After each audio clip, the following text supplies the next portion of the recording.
for the procedure to be successful, I have to be able to get to those eggs. So just so we are all aware, egg freezing is when you stimulate the ovaries to produce more eggs than would typically be produced in a month. And then those eggs are harvested generally through the vagina with just a needle and like a 10-minute procedure. Where fertility, egg freezing, and fibroids intersect are for the procedure to be successful, I have to be able to get to those eggs. How can I get to those eggs if a big old watermelon fibroid is pushing the ovaries from where they usually sit near the vagina, where I can easily access them, to on top of the uterus, very far away, where we would be considering doing something a little bit more risky, like an abdominal retrieval, to get to those eggs.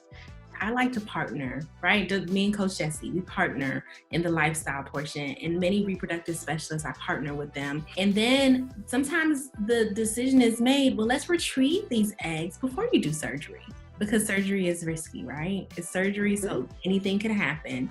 Let's retrieve these eggs, but sometimes you just can't get to it. So then the plan has to be a myomectomy first, even for that IVF patient, to get the fibroids out of the way so we can just get to the eggs.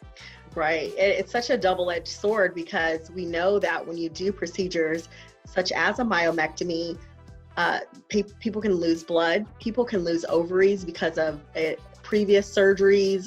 Most people who've had myomectomies may have 2 or even 3 in a lifetime, depending on how old they were at their first myomectomy. So scarring, the technical difficulty of doing that surgery, and alterations in blood supply. When you lose a lot of blood during a surgery, you can have ischemia. Ischemia meaning decreased blood supply to a vital organ like the ovaries.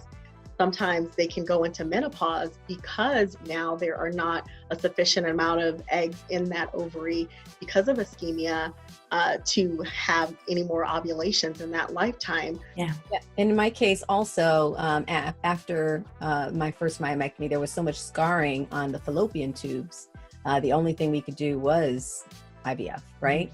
And then after I had my daughter, we did a UFE, the uterine fibroid embolization procedure. Now, what happened in my case was that totally changed, like you said, the blood supply to my ovaries. And guess what? After it didn't work, they grew back anyway. And I ended up having a partial hysterectomy, which they said, oh, you won't end up having going into menopause because we kept your ovaries. But I still went into full-blown menopause because that change of blood supply, it was not allowing the ovaries to produce the eggs. You see what I'm saying? Like it totally changed it.